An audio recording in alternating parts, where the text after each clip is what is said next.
هاي موسم تعاقدات جاب لك خلص الله على جلال وقوقيه، ترى نزلوا ثلاث ارباع العقود اللي مطيتهم ويا العالم. قالوا احتراما للجمهور الزوراء، ما قالوا لفلان، قالوا لا جمهور الزوراء، قالوا جمهور الزوراء ووقعوا.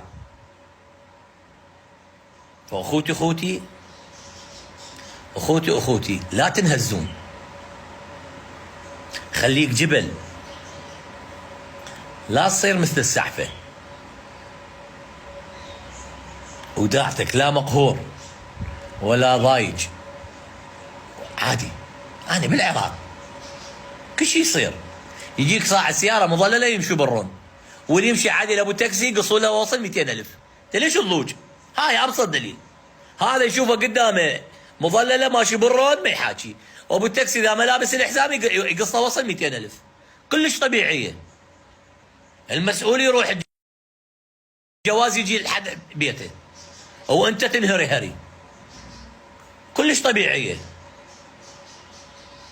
انا بعطيك انت الشهداء، امي وابويا واخويا بالعراق، وواحد ما متعين عندي يشتغل بالعماله، لكن لقمتنا بالعماله. ها؟ او ناس تدري شنو؟ ناس لا على الحاضر تاخذهم. الحمد لله العالم تحكي علي وعلى اخوتي، لا والله عمي بالعماله عايشين.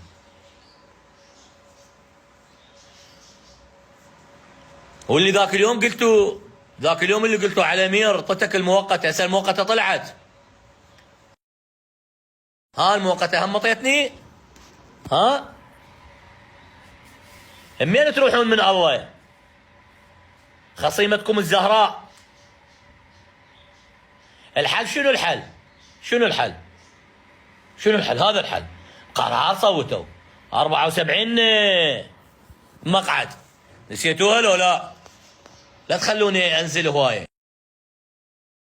74 مقعد اول. قالوا له لا عمي ما يصير، والعاقل يفتهم. خليكم قدها جمهور الزوراء. انتم ايش فيكم تهزوه؟ هو خطيه 4 داير ما يدور، هذول يدورون تبريد، مو مثلك تقعد بالحر وقصتك تعرق ها على ناديك.